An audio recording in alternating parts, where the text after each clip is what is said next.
ഇന്ന് കുറച്ച് പ്ലാന്റ്സിൻ്റെ updation video തരാവേ.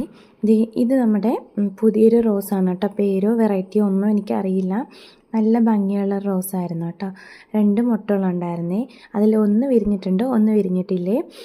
പിന്നെ ഇത് നമ്മുടെ കുഞ്ഞൻ ഡാലിയ, നമ്മുടെ ഹൈബ്രിഡ് ഡാലിയാണ്.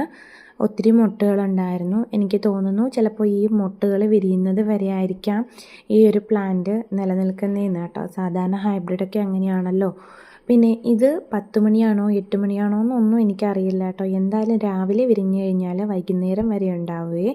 ഇതിൻ്റെ പൂവും വലിയ പൂവാണ് കേട്ടോ. അറിയാമെങ്കിൽ കമൻറ്റ് ചെയ്യണേ അതിൻ്റെ പേര് കറക്റ്റ് എന്താണെന്ന്.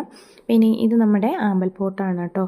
അത്യാവശ്യം നല്ല രീതിക്ക് തന്നെ ഉണ്ട് കേട്ടോ. ആമ്പലും താമരയും അതിലുണ്ട്. പിന്നെന്താ, ഇത് നമ്മുടെ കാശ്മീരി റോസാണ് കേട്ടോ. 2 ശിഖരങ്ങളിലും 2 പൂക്കൾ വന്നിട്ട് ഇതുപോലെ വളഞ്ഞ് കിടക്കുകയാണ് കേട്ടോ. എനിക്ക് ഒത്തിരി ഇഷ്ടപ്പെട്ട റോസ് വെറൈറ്റിയിൽ ഒന്നാണ് കാശ്മീരി റോസ് കേട്ടോ. എന്നും പൂക്കളുണ്ടാവുന്ന വെറൈറ്റിയാണ്. സ്ഥല പരിമിതി മൂലമാണ് കേട്ടോ ഇങ്ങനെ അടുക്കായിട്ട് വച്ചേക്കുന്ന ചെടികൾ.